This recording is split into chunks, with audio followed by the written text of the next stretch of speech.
our never-ending quest to find the most haunted pub in the UK, we have journeyed south to the Brockley Jack in London. What would Stuart and I expect from a long night of investigation? Hi, my name is Steve Smith. I'm the manager here at the Brockley Jack in South London. When I arrived here in November 2007, strange things started happening almost immediately in the flat part of the premises, my accommodation. Initially started off early one morning whilst having a very long day in the pub, cashing up, and the stairway that leads up to the attic off the main corridor. In the corner of my eye, I was convinced I saw a young lad sat on the stairs, about 7 years old, which took my breath away a little bit. So you sort of catch him in the corner of your eye, carried on walking past, went back to have a look, there was nobody there, and felt that that was it. But for that whole week, I saw the lad 2 more times. During the evenings of the first 2 weeks here, got very little sleep. But all I kept hearing was footsteps upstairs in the attic above my room. And most profoundly was a lady's voice that kept singing at between 4 and 5 o'clock in the morning. This happened about 3 or 4 nights consistently in a row. The freakiest part of that was my son came to stay over the Christmas period, and so not to worry my son while he was here, we didn't tell him any of the ghost stories so that he relaxed and was comfortable here. The first night he fell asleep on the sofa, and he was awoken by a lady's voice singing upstairs in the attic. Was a bit embarrassed, didn't tell me about the first night. The second night it happened again, so we didn't sleep in that room again. And similarly, when you're ever upstairs, sat in the lounge, you could be having a night off, just chilling out for a few hours, and you distinctly hear footsteps. And the corridor runs the whole length of this building. It's quite a long flat upstairs, and then they must be 70 yards long. And you hear somebody walking probably half the way down, and halfway down is the corner that takes you down to the bar, as though they've walked the whole length. And you can imagine them doing it. It's that clear, the steps. You call out, you go up there, nobody there. And this happens an awful lot in the premises.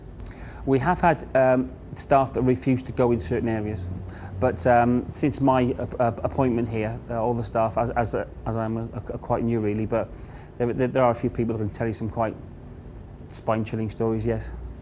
For the first 2 weeks I was here, I saw the young lad sat on the stairs, didn't like it at all, and I thought I was losing the plot, to be honest with you. About 7 years old, with a pair of pyjama bottoms on and a white t-shirt. So it wasn't a long time ago, it was like, I don't know, maybe the 50s or 60s. And we did a séance. Because of this, it really upset me. So we did a séance upstairs in the attic. We called together a medium, and he brought 2 of his medium friends with him as well. And during the séance, one of the mediums picked up on, there was a lovely lady sat in the corner, she said, and she's nursing a baby wrapped up in a blanket or what have you, and she was singing to her. She said she's got a beautiful voice.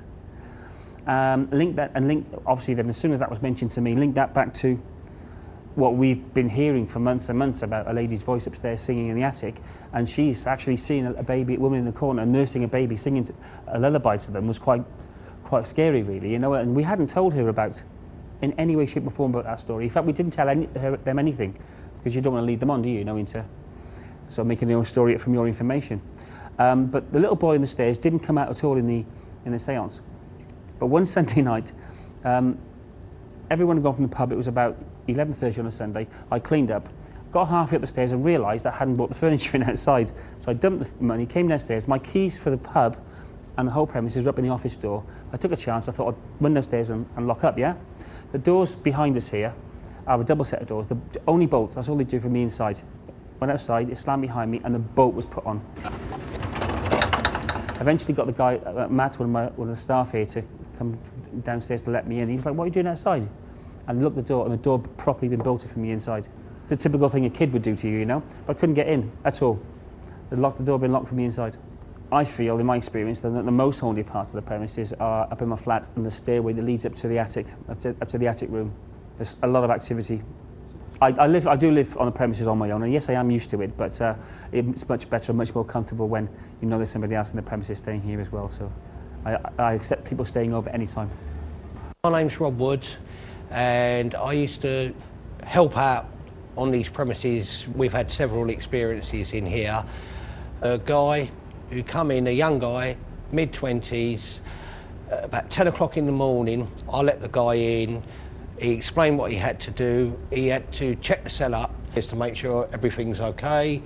I let him onto the premises, showed him into the cellar, and carried about my business. I was changing light bulbs and what have you. And out the corner of my eye, I see this young lad. He come up and he said, "Excuse me, your cellar." When I looked round again, the guy was petrified. He was shaking.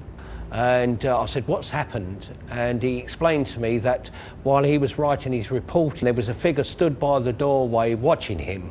He was petrified. We totally believed him because several things have happened in this pub. On other occasions, the passageway behind the bar where the gents and the ladies are, when you enter the gents, the doors push inwards. That door slams and you can't put it down to the wind because, as I say, the door opens inwards and you get loud bangs, crashes, and you think, "Oh, who's there?" They used to have 2 dogs upstairs in the flats. The dogs would, for no apparent reason, go ballistic. Legend has it that one of the highwaymen from this pub was hanged outside and is said to be buried beneath the estate agents. Numerous people, members of staff that no longer here, have experienced things, have been pushed or shoved. Things have happened in the cellar where barrels have been moved or objects placed in front of them, and I'm a firm 110% believer of what has occurred. There is definitely something here. There is no way I would stay here on my own. Heaven knows how Steve does it. He's a braver man than me. With tales of intriguing poltergeist activity and baffling audio phenomena, it is time for Stuart and I to hold vigil in the pub, starting, of course, with the cellar. Yeah, lock us in. Yeah, actually that would be good, yeah. Lock us in. To a lock.